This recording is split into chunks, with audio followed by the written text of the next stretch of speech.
He was just 19, a small town lad, when he first came to Bombay for his family business. He hadn't seen anything like it before. I was immediately inspired, and the dream stayed with me, and I really strive for it. Our family business was a scrap business, also cable business. We used to collect scrap from the cable company and always used to think to have a cable company established for ourselves. When I set up a cable company, I realized the cable business is not that profitable. The biggest thing is copper and aluminum, which was their raw material. And it was amazing when I saw that most of this business was in hand of the government. It was very difficult a private player to come in this business because of the financing, licensing, and so on. But we could make our headway, set up the first copper smelter in India in private sector in Tuticorin.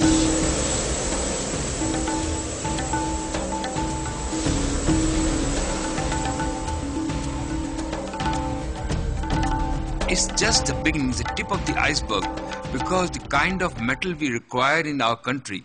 And today when I'm exporting this metal, I'm not happy about it. I really want these metal to be consumed in India with the various new ancillary, new downstream people to come and develop this product and then sell for the development of India, also can feed the international market. Aluminium, zinc, copper, and iron ore. Key commodities in a flourishing economy. The source of the Vedanta Group's unprecedented growth as a private sector company. 5, 4, 3, 2, 1.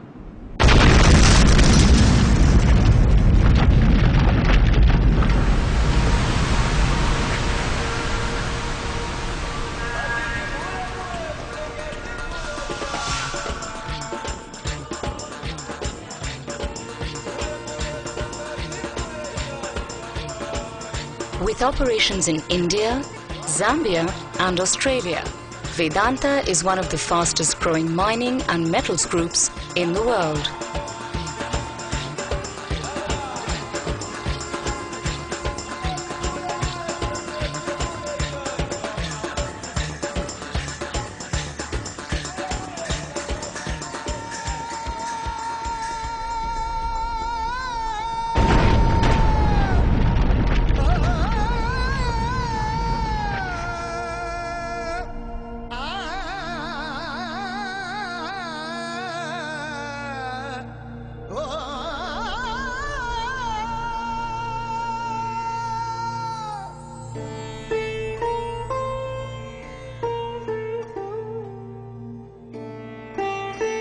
Establishing these businesses, the biggest constraint was the capital.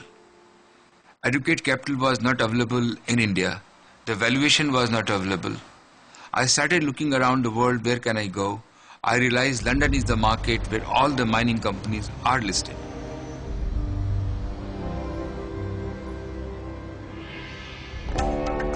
In London, in the winter of 2003, a revolutionary idea finally crystallized.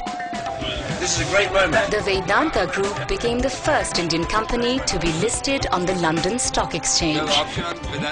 In record time, the Vedanta Group has established itself among the top 3 best performing stocks on the FTSE 100 with a current ranking of 50.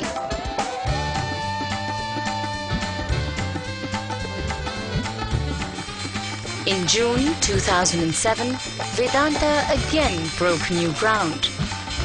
Sterlite Industries of India began trading on the NYSE. It's the biggest Indian IPO ever, the largest IPO. Sterlite, the group's flagship Indian subsidiary, became the first ever Indian industrials company with a primary listing on the New York Stock Exchange.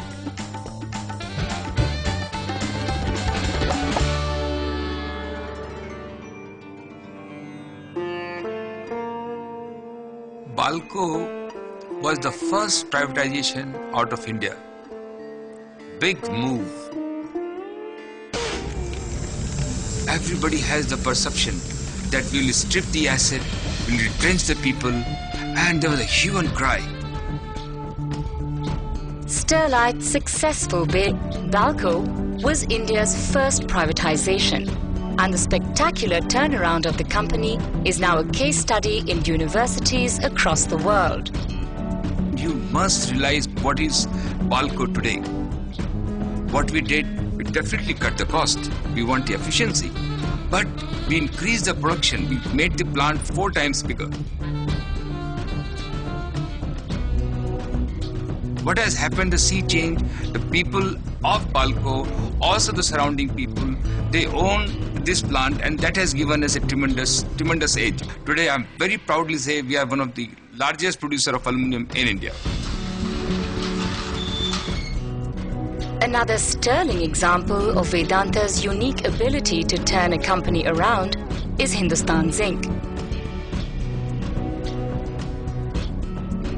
With fully integrated operations, it is India's largest producer of zinc, commanding a market share of around 75%.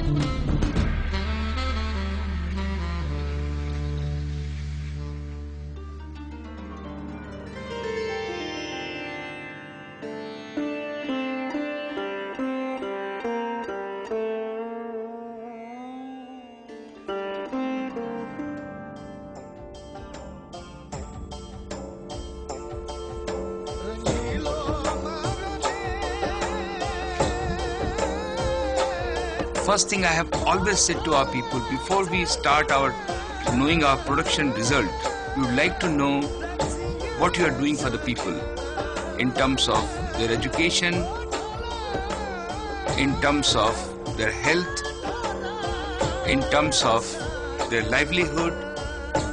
These are very, very important for me.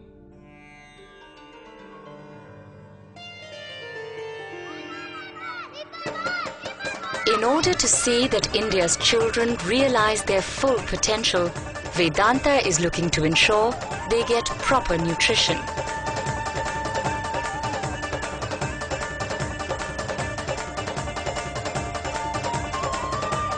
Hindustan Zinc alone works with the government in 3 districts, feeding daily over 100,000 children.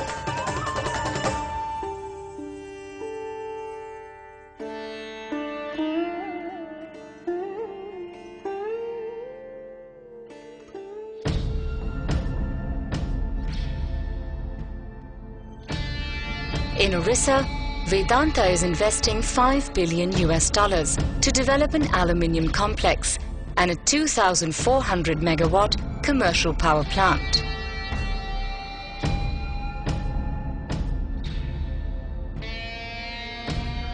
When finished, it will place Vedanta among the top 10 integrated producers of aluminium in the world. Orissa has a tremendous potential for development. Last 20 years, nothing has happened. What we did in these areas, we have created home for them, which they can't imagine. We have given them school, we have given them technical institute, balwadis, we have created roads for them, we have created bridges for them. I think this is the phenomenal satisfaction I had.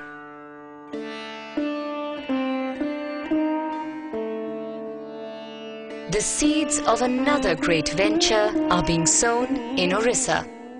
When I used to go US and drive through the Harvard, Yale, I always thought, why can't we have this university in India? On this note, we thought of setting up Vedanta University. Vedanta University will be located on a 4,000-acre site near the seaside town of Puri. It will be a research-based university with equal emphasis on science and the humanities. My family, very, very keen that most of money what we have must go back to the society, and on that basis we have pledged $1 billion to put into this university. Will cost ultimately $3 billion. At the heart will be the campus, but it will also have its own town, an airport, a world-class convention center, an Olympic standard football stadium, and 3 5-star hotels. There will be a faculty of over 6,000 lecturers and 100,000 students from all over the world. It should be on that scale. If somebody visit India and go and see Taj Mahal, he must go and see our university also. From one simple yet far-sighted vision, the Vedanta Group has grown from strength to strength into one of India's leading companies.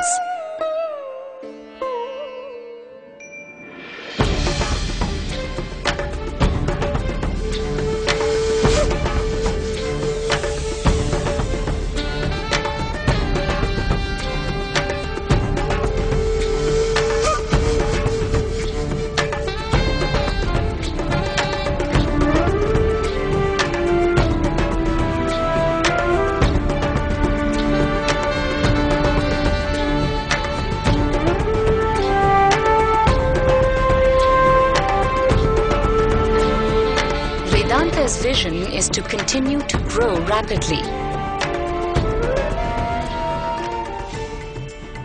With far-flung roots and ever-expanding branches, Vedanta, like the banyan tree, will continue to spread its canopy far and wide, providing knowledge and inspiration to those with vision.